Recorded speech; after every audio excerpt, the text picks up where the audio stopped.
যে মানুষগুলো তাদের জীবনের পরিশ্রমের বিনিময়ে সমাজের চাকাটাকে চালু রাখে, আমরা কিনা তাদেরকে মানুষ বলি না, আমরা তাদেরকে সুইপার বলি, মেথর বলি। আমরাই কমজন। সমাজের যে সমস্ত মানুষগুলো নিজের চাকরি, নিজের ব্যবসা বা নিজে খুব বড় কিছু নিজেকে মনে করে, তারা কিন্তু শেষ পর্যন্ত অধঃপতনের দিকে গিয়ে ফসে যায়। যে কর্ম করে খায়, সে হোক সুইপার, হোক নেতর, হোক সবচেয়ে নিম্নমানের কাজ আমরা মনে করি যেটা মুসি, সে কিন্তু কর্ম করে খায়, তার ইনকাম হালাল। তার এই কর্ম করাকে আল্লাহ এবং আল্লাহর রসুল খুবই পছন্দ করেন।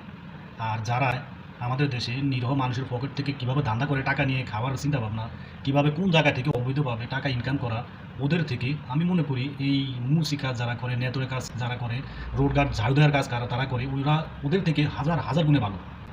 আর যে মানুষগুলা এই সমস্ত ভেদাভেদগুলো সবই ভুলে গিয়ে সবাইকে আপন করে নেয় এবং বুকে টেনে নেওয়ার চেষ্টা করে, সাধারণ মানুষদের দুঃখ বুঝে চোখের পানি ফেলে, তারা আর যাই করো কখনো সাধারণ মানুষের হক নষ্ট করবে না, মেরে খাবে না, এটা আশা করা যায়।